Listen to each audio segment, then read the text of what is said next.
guys, welcome back to our YouTube channel On to Step, and in today's tutorial video I'll be showing you guys how to create a new account on Slack. So let's get started. So first of all, let's download our application.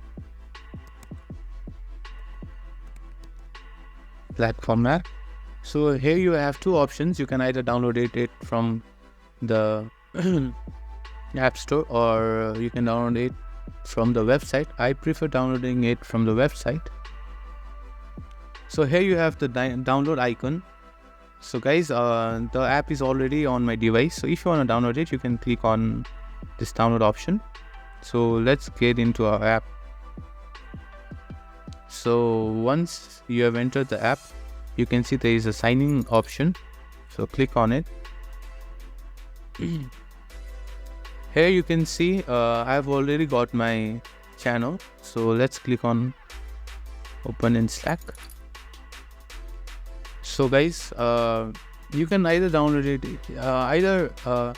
create your account from your Apple ID or your email as well as your Google. So I chose Google since it is the easiest way to sign in. So you can do the same as well. So once this appears, if you click on Slack, it will take you to the Slack application. So guys, this way I've already signed in to my device. I hope you guys liked today's tutorial video. If so, make sure to like and subscribe to our YouTube channel and don't forget to press the bell icon. See you guys in the next video. Until then, peace.